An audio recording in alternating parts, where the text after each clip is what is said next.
Hey everyone, Scott Franklin here from Scott TV. This is the first interview in this series.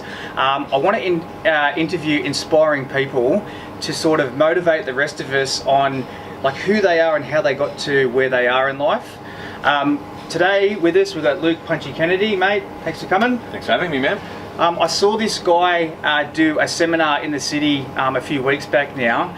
And I just thought you absolutely killed it. Like, I thought you were so on point with all the things you talked about. Your story was so relatable. Thanks, man. And yeah, you said in the seminar that, you know, part of the way that you got to where you got to was by connecting with other positive and inspiring people, and then, you know, learning and just being around them. So Exactly. yeah, that's what brings us here today. Beautiful. So, mate, do you want to share with us just a little bit about your story, about where you've come from to where you are now? For sure. So I was born into, you know, just a normal family. I had a really good upbringing. We struggled from time to time for money, but it was no big deal. When I was about 14, 15, I started getting into some trouble at school. I knew how to fight because my dad and brother were both professional fighters and professional boxers, and I sort of used it in the wrong way. They were boxing, I used it sort of in the bad way at school, and got into some fights, and eventually I was kicked out of school. I met a friend of mine who's my best mate now. He introduced me to this gang, whatever, and my life just changed from there. You know, you spoke about getting amongst positive people to change your life around. Well, I got amongst the not so positive that changed my life for the bad. And from about 15 to 22, 23, I worked my way up the ranks and became one of the leaders. I got stabbed twice. There was a street fighting gang as well as graffiti and all this other sort of stuff. And yeah, got stabbed twice, once in the lung, the other time in the head. Addicted to drugs, alcohol, crime, violence. It was just this whole big fake world that I just made up. You know, like it was, you know, obviously it was real, like in substance, like, but this life that I made up in my mind, where I was this king, and like this whole sort of rubbish just created this person that, yeah, I definitely who I wasn't. And after about 22, 23, I turned it all around through a few different factors, through, like you said, hanging out with, you know, don't get me wrong, these guys were still sort of good people and stuff like that. They were on their own journey as well, but they were obviously doing their own struggles, but some of them are still lifelong friends now. So I'm not there to judge anybody, but yeah, I just sort of shifted my life and started reading a lot, doing a lot of personal development, getting amongst other people that I sort of wanted to become as well. So you are your environment. So hung out with different people, started boxing, and turned it all around. Yeah, awesome. Yeah. Thanks for that, mate. Thank you. So when you're going through these, because to me, get to that inspiring position, you've got to be able to work through the struggles. Yeah. And I reckon that the struggles, like, we're never taught really how to deal with them. Like, generally, most of our parents don't know how to do it, and we're not taught it at schools. That's right. Yeah. So how did you figure that out? Like, what were some of the struggles that you overcome, like in them probably teenage years, or maybe a little bit early, and how did you overcome them? That's a good question, man. So like looking back at the main thing that affected like my whole life, it still does now, like, was worrying about what other people think. Yeah. You know, we all do it, you know, to different levels, whatever, and it gets us doing stupid things, gets us missing out on things, whatever. And even when I was younger, like, I was this big kid, overweight, and I wouldn't go to swimming carnivals and camps and all that sort of stuff because I didn't want to be seen without my shirt on. Like, I had those worries. So later on, those worries got bigger and bigger, and hanging around people where, you know, worrying about what they think can affect it in the bad sense. That's what started to affect my life, you know, big time. So I was doing things that I shouldn't do and whatever, just to impress these people. So I realised that, coming to the realisation that that's what was affecting my life, these worrying about what other people think, and realising that is the first step towards letting go of it. Yeah. You know, don't get me wrong, I still stuff up now, I still do stupid things now because I worry what other people think or don't do things, whatever. But realising that was the first step, and I realised that through, you know, a few factors. Obviously, just awareness and having a look at my thoughts and having a look at my actions and sort of tracing them back, but also reading. Yeah. Getting into some reading. I mean, I've had the question people ask, how you were this big thug, what were you doing reading a book? And Eckhart Tolle, like in particular, like The Power of Now. But I was given that book by a friend of mine who he had realised the ego-based life I was sort of living. And I started reading it and whatever, and I didn't get it at the start. It was just a bunch of mumbo jumbo at the start, you know. I was just blowing my mind, whatever. But after, you know, it was about a 6-month process. After a while, I read it and I got it. I started, you know, like looking at my thoughts and looking at my actions and realizing why I was doing things and realizing those actions I was taking wasn't me. Yeah. So the struggle was of getting through that, worrying about what other people think and trying to be somebody I wasn't. Yeah. And after getting through that and releasing all that bullshit and just being myself, Yeah. that's where I've released those struggles. Yeah, right. Released So you mentioned you become aware of them thoughts or them worries that you have. Yeah.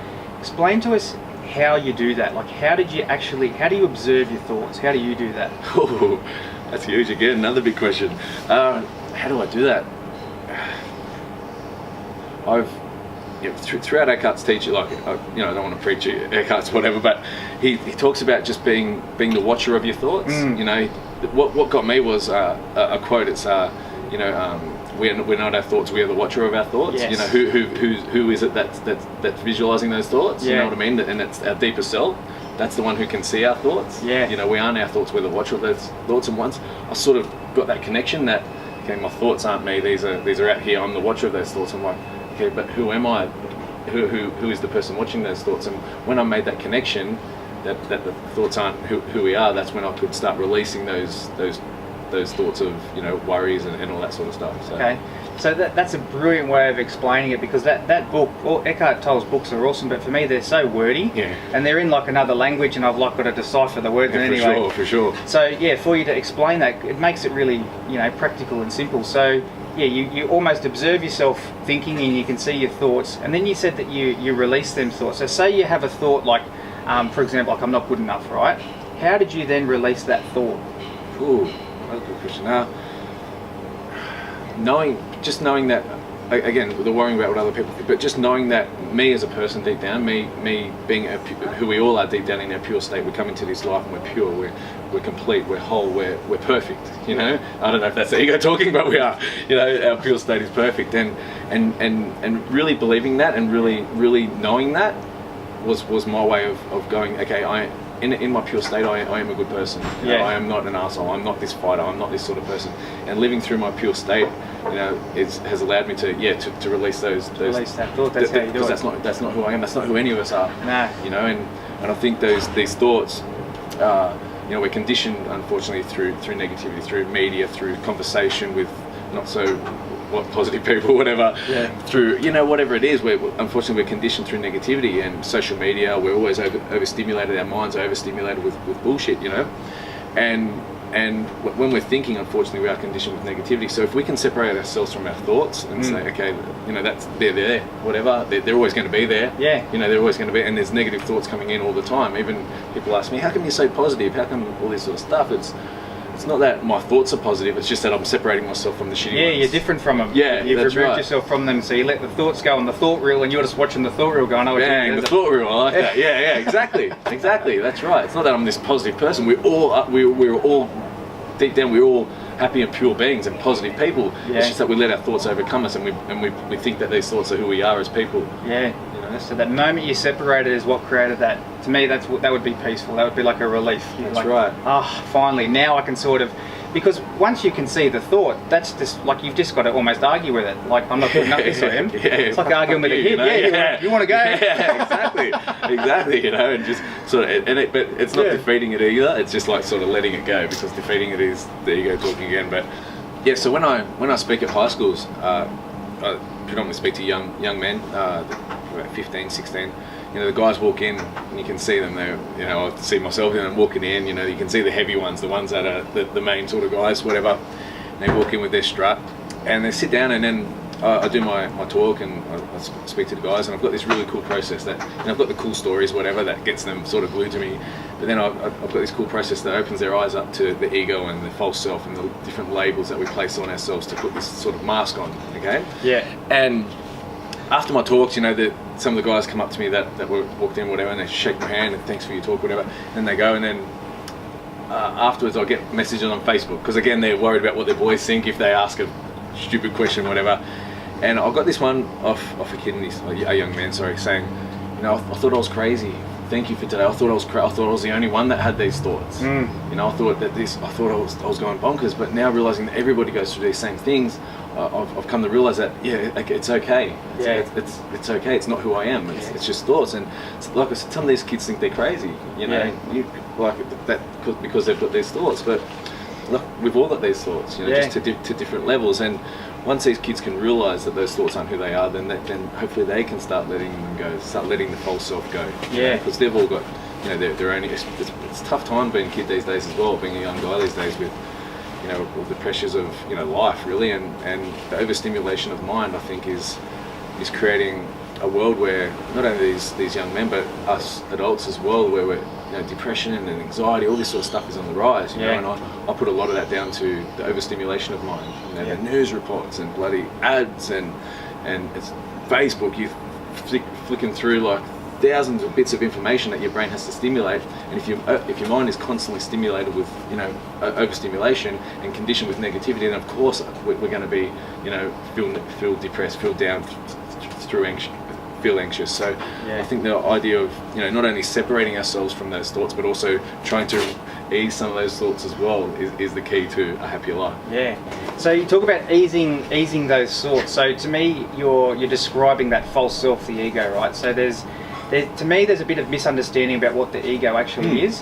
How would you describe it that kind of like debunks the whole, like when people say that they're crazy, like why is that? Because I've felt it, and I think it's human nature. So to be crazy. I think it is. To feel crazy. The ego, that's its job, is to be that's crazy. Right. Exactly right. To be felt.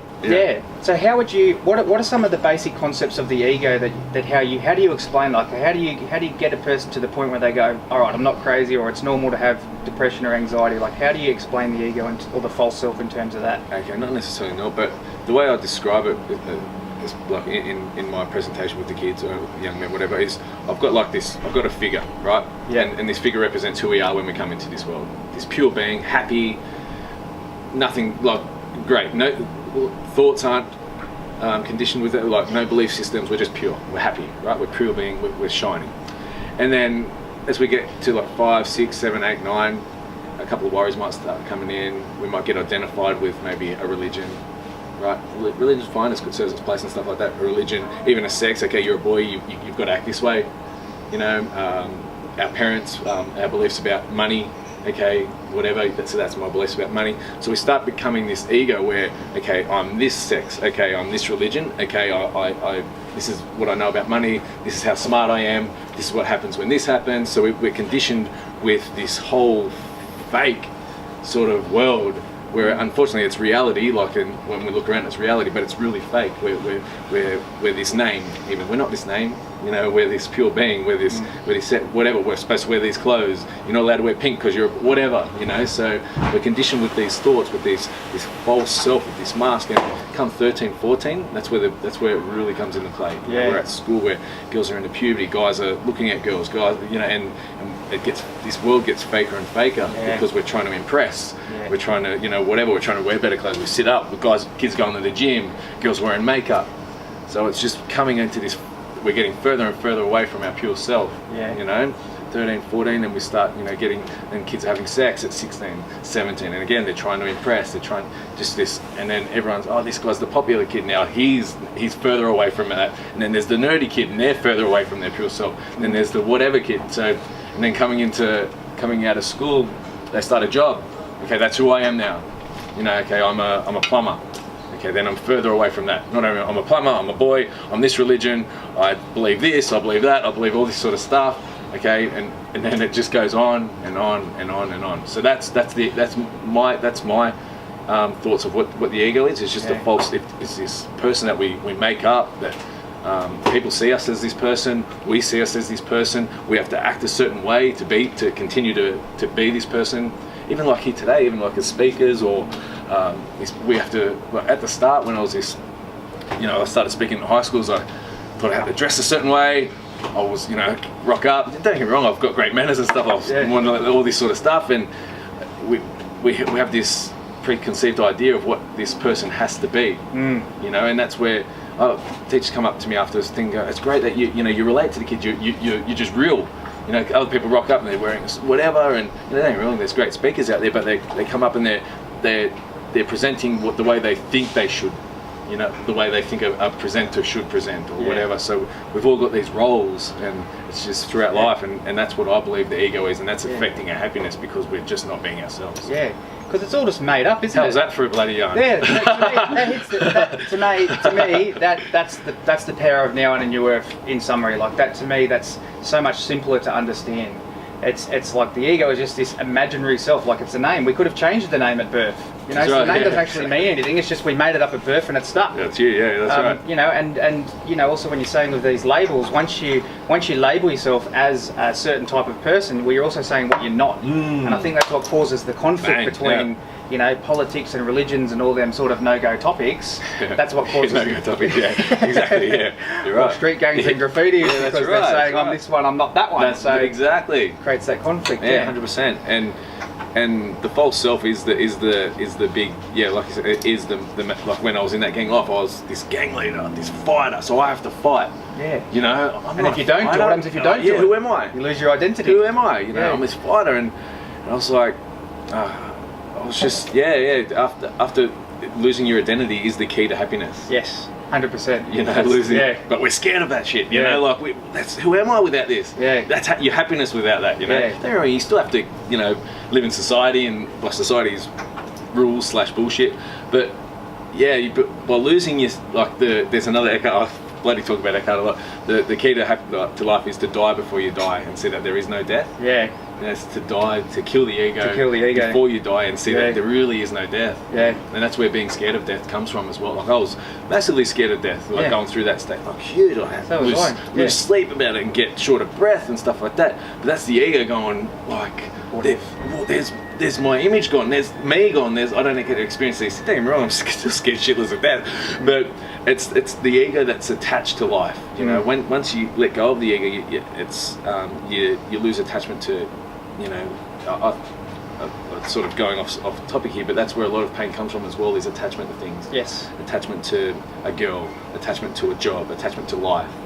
Once you can, don't think there's pure love there with whoever you want to have, but if you're attached to that thing, you become addicted to it, and if something happens, then you're depressed. You know, so it's attachment to ego and all that sort of stuff. So, so I'm going on a bit of a... No, it's not. It's a really good point, because it's that thing that we attach to that then controls us. Then has the ability to control and manipulate us. That's right. That's what it does. So it could be, you know, boyfriend or girlfriend, or it could be boyfriend or boyfriend. Yeah. Or girlfriend and girlfriend. Yeah. Could be any of that. Yeah. And once we're completely attached to it, then they have all the power of us. They're like on the pedestal. Well said. Yeah. And it can happen with a job. It can happen with any area of life. So once we can sort of release that attachment and go, you know what, I'm just going to go with the flow. Yeah. Right. And then what happens is when we go with the flow, we drop out of the head and into sort of our emotional body or our authentic self, our real self, and then then the emotions start to guide us. Boom. Love that. Sweet. Yeah. Beautiful. Nice. Cool. All right, so we've gone a bit into the mind and the mechanics of the mind and how all that works. So that's all. Just a little bit. just a little bit. I think that lays the foundation. Like it's them things that need to be talked about, because the things we'll go into next sort of all launch off that. Sweet. So what I want to know next is, like when you were younger, like I read your book and you got into to spray painting and fighting and all that kind of stuff. Like, how did you get into that? Like in terms of thoughts and emotions, what led you in that direction? Looking back, like I said, my dad and brother were both professional boxers. Yeah.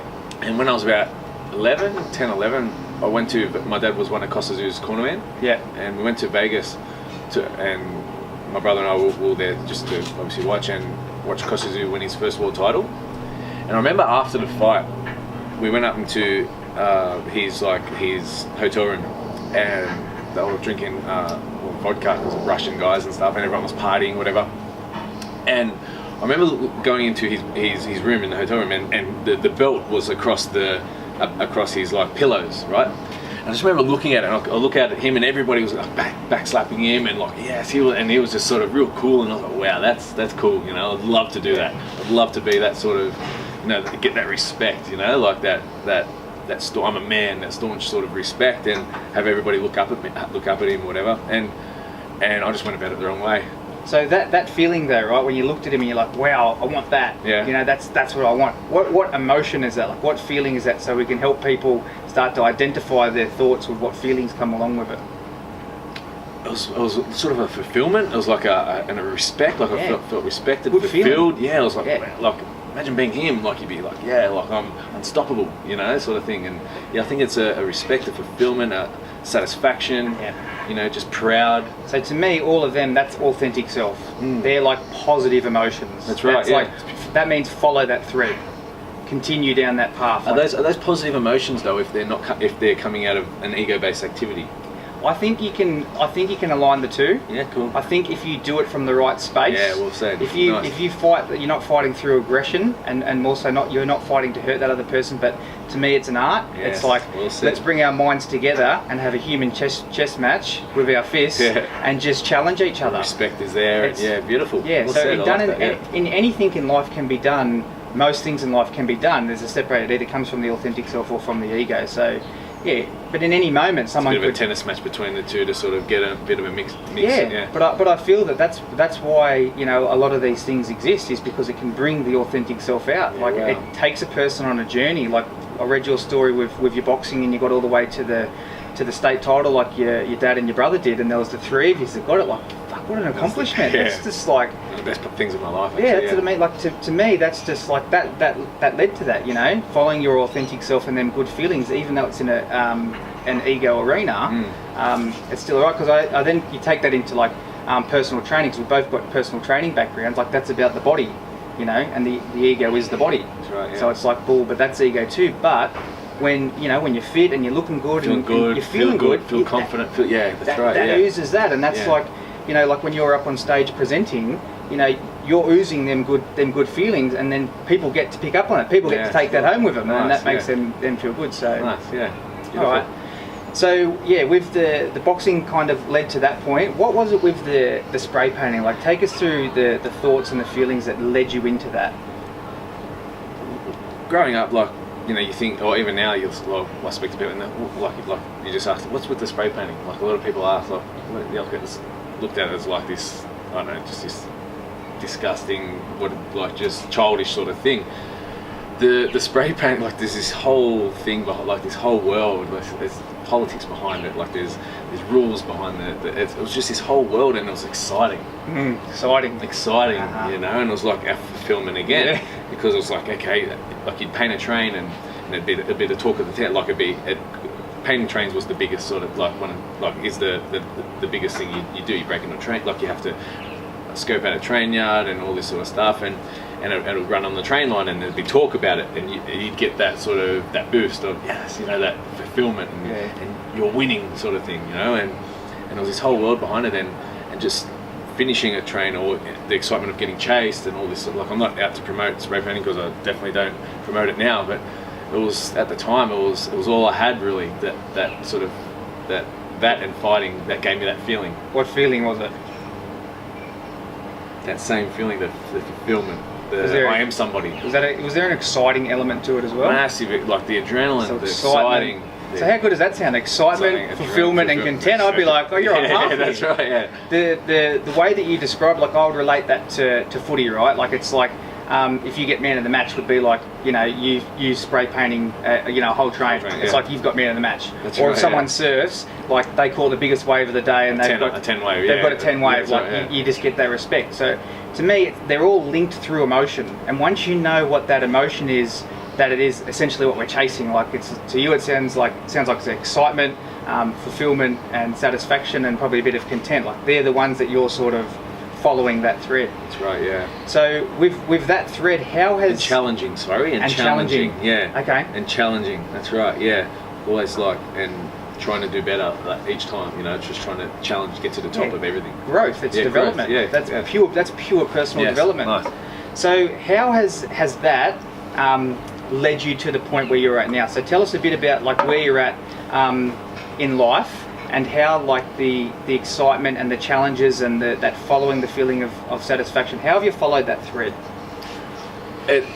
So when I had this image as a fighter, I'll tell you this really cool story actually. So I had this image of this fighter, and I was like, you know, I'm this fighter guy. I didn't want to look like everybody looked up to me. Like I was one of the main boys. I could fight. People respected me and all this sort of stuff, right? But when I after reading books and all this sort of stuff, and I still loved that image of a fighter. So I still wanted that respect, but I didn't want to hurt people anymore. I didn't want to, you know, be this negative prick anymore. So I started boxing, right, and started training, and so I could still have that image as a fighter, but without sort of without the negativity behind it, right? It was all positive, you know, discipline of fighting, all this sort of stuff. So, but the universe knew for me to totally release that, for me to be a happier person, for me to be this to progress in life, I had to totally detach myself from that label. So what happened after, like, I won all these fights, whatever, then I had like a break for like 3 years, and I started the gym and the personal training, and everybody still knew me as this fighter because I had won all these fights, whatever, but I just hadn't been fighting, right? So everyone still knew me as this fighter guy, so I still had this image of this whatever. And again, the universe knew that I had to totally release that image for me to progress in life. So I decided to have a comeback fight, right? Yeah. I was like, yes, I'm going to show all my members that I'm this fighter guy, that I'm, you know, whatever, I'm this much, everyone still respect me, and I can put on this big show, all this sort of stuff. So there was a big lead up to the fight. All my members came from the gym, all the people, friends, people that haven't seen me in ages, all come to support me and watch me annihilate this guy, right? Well, I got crushed. I got annihilated. I fought the worst fight I've ever fought. It's terrible. I was like the guy. I got beat, and after the fight, I felt like this big fraud. I couldn't even go out to see them. I stayed in the dressing room, and I felt like I totally like just this whole, you know, I demolished my image like that. Oh, I'm like, far out. Who am I now? Like everyone's laughing at me, all this sort of stuff. And then I walk out of the dressing room, and all the people come, oh, well done, man, you crushed it, well done, and all this sort of stuff. And I'm like, they don't give a shit. You know what I mean? Like, you know, they couldn't care less. Yeah. But even after that, like for about a week, 2 weeks after, I couldn't really sleep. Anytime boxing came up, I'd change the subject, all this sort of stuff, and I didn't want to talk about it. And I had this night, and I realised that, you know, that's not who I am anymore. You know, it's gone. Now people can see me as, okay, maybe he can't fight, which is great, even better, you know, like maybe so I could release that macho image, and I could be who I was, which isn't that macho image. So the universe had my back and made me embarrassed to get rid of that image. So now I'm not that macho person, which is really cool. So I'm thankful that I got beat. It was an enlightening moment for me about 2 weeks after that. I realised that happened for a reason, to get rid of that once and for all. Yeah. Okay, so you mentioned you know, you had the comeback fight, and then you probably realised a few things about yourself afterwards. When you went through that sort of separation process and realising like who you really are, what are some of the traits that you've got that you realise that people like in you, or that you like in yourself? Like when we were talking before about, you know, when I walked out of the dressing room and people were like, you know, they didn't care because that wasn't what they liked about me, this macho image. I think, what are some of the traits? I genuinely like to help people, and you know, you hear it all the time. I love helping people, but I genuinely like. I don't know if it's it, but I feel good when I'm helping people. I feel good seeing people progress when somebody's I respect people that go through some shitty times and they're fighters and they get through some and they come out on top. 100%. I respect the hell out of that. Yeah. Thanks, brother. It's so true, because it's all well and good when you're at the top, but to me, like, even as far as leadership or a parent or a teacher, like, it's all well and good when you're at the top, but show me how you get back up. You know, because some people get down and they stay down, and then because they don't have the tools or the skills or the resources or the network, but you know, how to come back up out of it.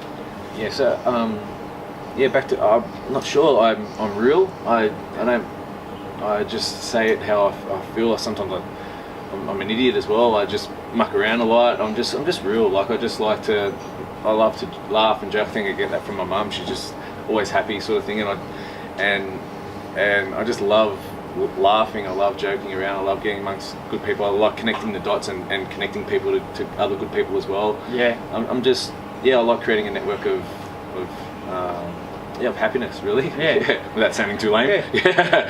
just a good bloke. Yeah. So, and to me, all the things that you're describing, it's like, because you know, people go, oh, I like to help people, I like to do this. Yeah. But the one thing that you've got is like essence. And essence, you've either got it or you don't, to me. And it's like when people are living their essence like that, you're on that path where you're like, you know what, I genuinely love helping people.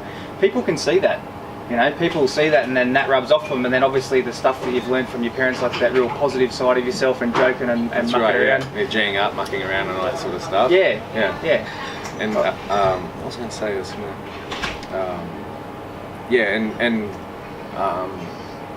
My parents have been a massive part of creating, obviously creating me, but me being who I am today. My dad's always mucking around, my mum's always mucking around, and I think I've just taken that on board and enjoyed doing it. But so yeah. Yeah. Okay. And so on top of that, what are the? Oh, sorry. That's what I was going to say. Yeah. So I sort of lost my way there. So I've throughout my personal development and all this sort of stuff, people are always asking sort of, what's your vision? Like, what do you want to? What's your vision? All this sort of stuff, and what's your drive and all and what's your meaning and all this sort of stuff. And we try to come up with these sentences of this. You know, I'd love to do this, by that, all this sort of stuff of our vision, of our mission, and all this sort of stuff. All I want to do is help people that are going, like, not go through the shit I went through, you know, and teaching them without having to go through that sort of stuff, you know, and opening their minds up to them, whether that be through, I don't know, sitting with them like this and talking to them, or, I don't know, teaching them boxing. Everybody's different, you know, like, so there's not one way to help people. There's somebody might not want to speak to me, somebody might want to text me, you know, there's always, so my vision or whatever is to help people, but through all different ways, you know what I mean, through any means necessary. Yeah. So that's my driving factor. Yeah. Okay. And so part of them driving factors, what are some of the? How would you describe some of the traits that you have that enable you to do that? Like, for example, like to get to where you've got to, you've had to be a certain type of person. So what are some of them traits that you've got that you think are sort of necessary to get to where you are now?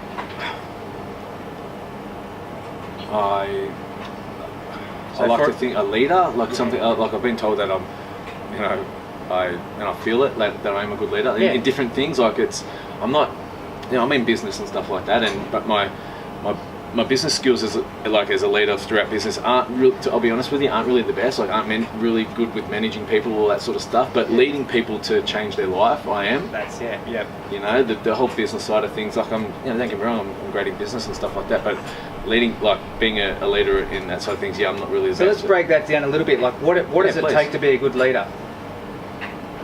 First, you have to be an example. Yeah, 100%.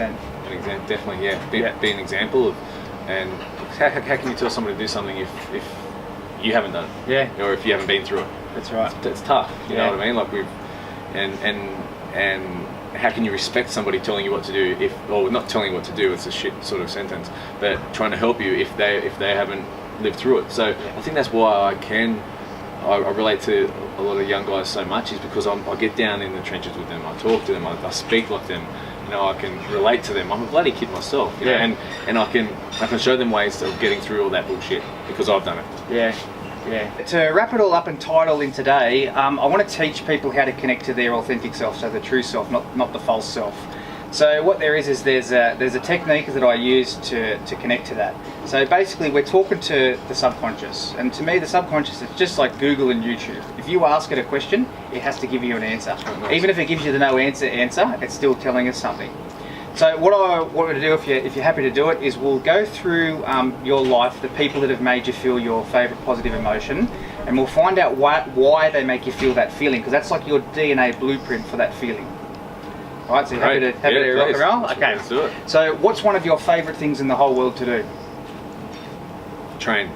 Gym. And when you're doing that, what emotion are you feeling? Confident. Confident. Okay, so that's your life's purpose, and it's also the emotion that we'll do this thing with, all right? Yeah. Okay, so for it, I'm going to get you to close your eyes, and I want you to repeat this. Say, show me the memory. Show me the memory of a person who made me feel confident. Of a person who made me feel confident. When I was 5. When I was 5. Who can you see? My dad. And why did he make you feel confident in that moment? Can I open my eyes? Yeah? I remember like I was at primary school, Yeah. And he told me, he goes, and I don't know why it stuck. Like, well, he said you can do whatever. You can do whatever you want. If you put your mind to something, you can do whatever you want in this world. You can do whatever you want, Luke. And I think about that now. Like I've thought about it recently as well. That's the law of attraction at its finest. You know what I mean? If you think about it, but I don't know if he like he obviously was, you know, confident in what he was telling me, but I don't know if he knew how much of an impact that was. And that's probably stuck with me. That has set your whole life Yeah. up. I believe everyone has a moment between the age of 0 to 8 that sets the tone for their life, and that was that moment. Sticks out. Like I was like young as any, like in kindergarten. So, and now look what you're doing with like the youth that you're working with and at your gym, you're instilling that confidence and belief in them. Yeah. So you're now playing the role of your dad. Yeah. Right, so that memory, that's like that trigger that's that trigger memory that you're going to relive for the rest of your life. So this is the positive side. Nice. So, alright, so let's do the next one. Close your eyes. Repeat this. Say, show me the memory Show me the memory of a person who made me feel confident of a person who made me feel confident when I was 10. When I was 10. Who can you see? Memory or blank? Blank. It's alright, that just means that's a shit year, and then we'll go on to the next one. So close your eyes. Show me the memory Show me the memory of a person who made me feel of a confident person who made me feel confident when I was 15. when I was 15. Got that. Yeah? Yeah. And why did that person make you feel confident in that moment? I just got into a fight, and he told me, mate, I'm the best fighter he's ever seen. Wow. Yeah. There you go. So again, it's that And belief. it was just a friend. It's just that belief in you for no reason. He's just saying that because that's what he felt. The best fight I've ever seen. Yeah. Wow. Still my best mate now. There you go. Remember. What a legend. Yeah. Alright, next one. Close your eyes. Repeat this. Say, show me the memory Show me the memory of a person who made me feel confident of a person who made me feel confident when I was 20. when I was 20. Yeah. I'm a boxing trainer. And why did they make you feel confident in that moment? When I just started boxing. It was actually it was a bit later. It was at that 20. It was around about that time. Yeah, it was around about that time. Yeah, that was the sort of age. And actually, it was my dad again. It was my dad again, because I just started training with him in the backyard, and I threw a right hand, and that night I heard him on the phone to his friend Frank Keane, who is passed now, really legend guy, top incredible man, and he told him, he goes, can you look after my boy? He's got an incredible right hand. And I remember hearing that, and it made me feel again like Same thing. it's all fighting, isn't it? Well, it's all belief. What they're doing is they're believing in you. Yeah. Because it doesn't necessarily have to be fighting. It's just that person good call. going, he is awesome at this. And it wasn't a year later till I started actually getting boxing, but I was just doing the pads with Dad in the backyard, and he said that, and I was just like, wow. Going back to 10. Yeah. At our So just unload stuff. Going back to 10. Yeah. At our family barbecues. Yeah. We'd all have like with all the parents were there and stuff like that, and my dad. And I remember as well boxing, fighting my older cousins and my brother, and I used to go great, you know. And I remember my dad and like his friends talking about it over the barbecue, saying, "Man, Luco's all right," sort of thing, you know. And there's all that. Yeah, it was just that confidence and that feeling of I don't know if it's respect or that feeling of accomplishment and fit and so it's all of that. yeah. All right, next one. Repeat this. Say, show me the memory Show me the memory of a person who made me feel confident of a person who made me feel confident when I was 25. when I was 25. Got it. Okay. Why do they make you feel confident in that moment? It was my wife at the time, still one of my best friends. I remember her commenting on how far I've come in not only my life but in business. When I first started with her, when I started going out with her, I was shy and I didn't like talking to people. I hated talking to people, meeting new people. I'd get anxious, I felt awkward, all this sort of stuff. And through her guidance and through personal development and through all that sort of stuff, I'd broken through that, and she backed me up and made that comment about how far I'd come. Yeah. And congratulate and it was we talk about sales or whatever, but I was confident enough to speak to people on the phone to try to get them to come into the gym. Yeah. And she overheard me speaking on the phone. Like I used to go outside and sort of get away from everyone. But then I became confident. I could speak to people because I was confident in myself, and she commented on that. Again, the same pattern as that belief in you. Yeah. You know, and acknowledging what you're good at. Yes, Yeah, same pattern.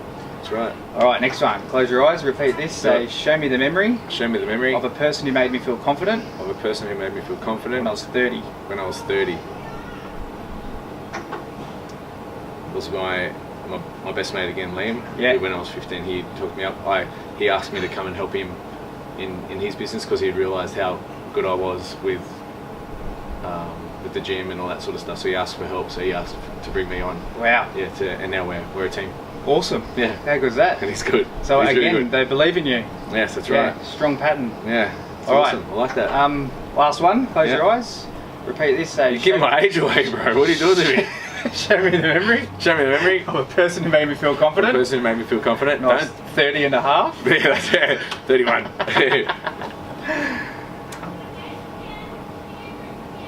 You.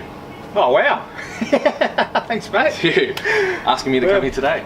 Yeah, well, It's your first. Just sitting here today. It's rocking up here and like I'm going for an interview. Like it makes me feel confident. Yeah. Makes me feel And I'm somebody to speak to. I'm somebody that wants to get filmed. I'm somebody that it's a good feeling. and it follows the patterns because I believe in you too. Like when I saw Yeah, you that's it. that day, your story and all the stuff, and just who you are is like, I believe in this guy. This guy is on a great mission. I want to be part of it. So there you go. Oh man. All right, mate. Well, thanks heaps. You're the first one in the whole series of inspiring people. And that makes so- me feel confident. Yeah. So thanks for coming on board for that, and mate, it's just an absolute pleasure. And wish you all the best. And yeah, My man, thanks for having me. you're welcome. Thank you. Thank you.